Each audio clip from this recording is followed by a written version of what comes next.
The Universal Declaration of Human Rights got it wrong. Security is a feeling, not a right. What is the Universal Declaration of Human Rights? Below is the description from the United Nations website. The Universal Declaration of Human Rights UDHR is a milestone document in the history of human rights.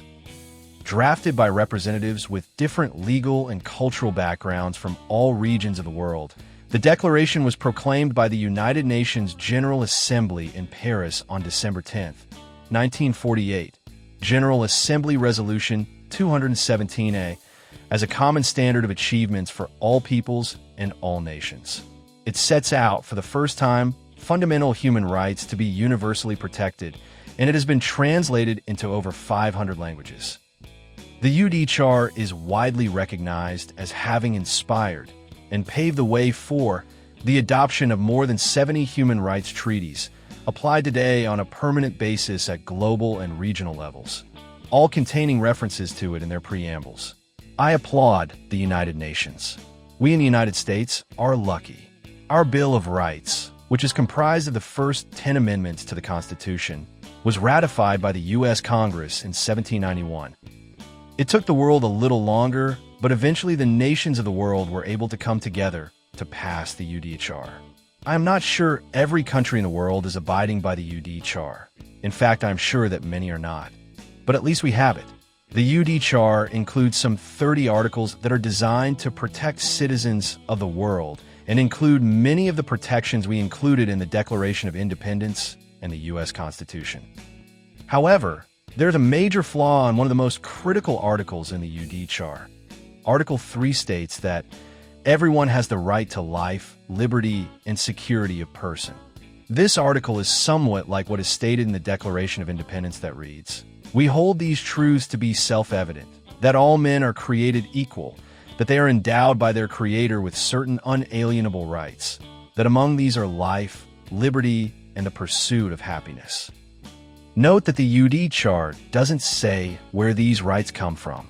It just states that everyone has these rights. To put it in context, the Declaration of Independence specifically states that these rights are endowed by their Creator.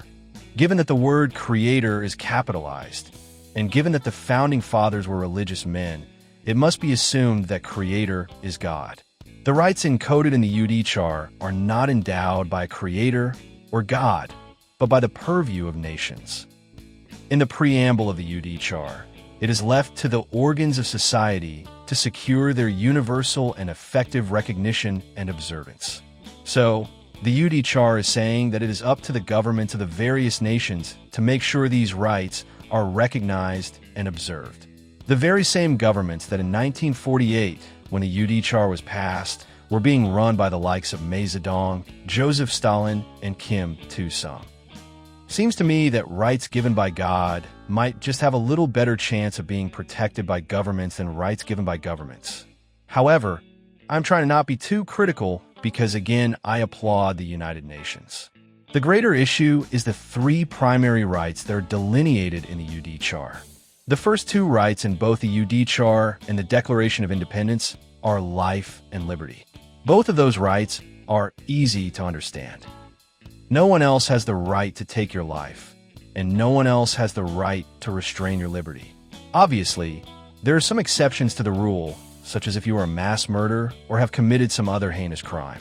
However, in general, I think people who support human rights agree that both life and liberty are important. The next right gets a little tricky. In the US, the third right is the pursuit of happiness. I think we can agree that the pursuit of happiness means we should be free to live our lives the way we wish to live them, if what we do in the pursuit of happiness isn't something that is illegal or that negatively affects others. Alternatively, the third right under the UDHR is security of person. While I think most of us will agree it is better if people live in a world where those people feel secure or are secure as opposed to not being secure, the right to security presents some problems. Note that in the 3 American rights, life, liberty, and the pursuit of happiness can be achieved if the rest of the people you live with do absolutely nothing. In other words, if I just leave you alone, you can enjoy your life, have your liberty, and pursue those things that make you happy. All it takes is for me, the rest of us, and the government to get out of your way.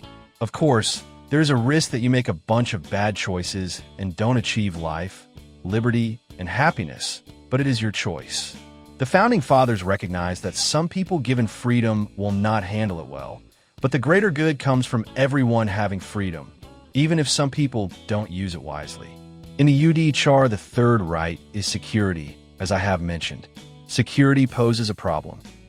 To achieve security, it puts a burden on the other people in society not to do nothing, but to do something. For you to pursue happiness, no one else must do anything. Not so with security.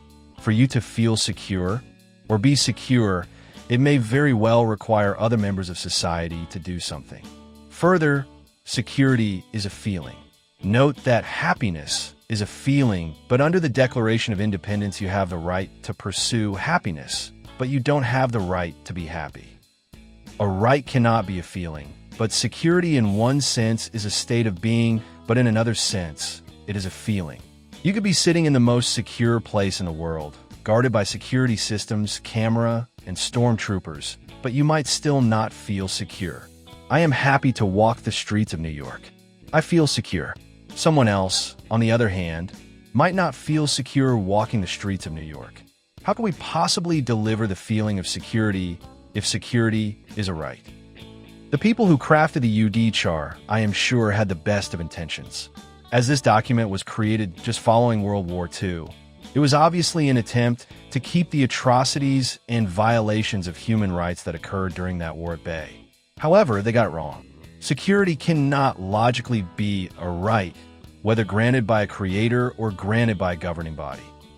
A right cannot be a right if it is achieved by forcing someone else to do something for you to enjoy the benefit of that right. And further, a right certainly cannot be a right if it is a feeling, because no one else, either individually or organizationally, can control your feelings. Only you can. The Founding Fathers got it right. The UDHR got it wrong. Why is this important? Because if you accept that security is a right, then in order to deliver security, you must force other members of society to do something to provide that security. And when you force other members of society to do something, as opposed to doing nothing, to secure the rights of another, you are by the very nature infringing on the first two rights of life and liberty. You can't infringe on one right to provide another right. My recommendation is that the United Nations go back and change the UDHR to what our founders put in the Declaration of Independence.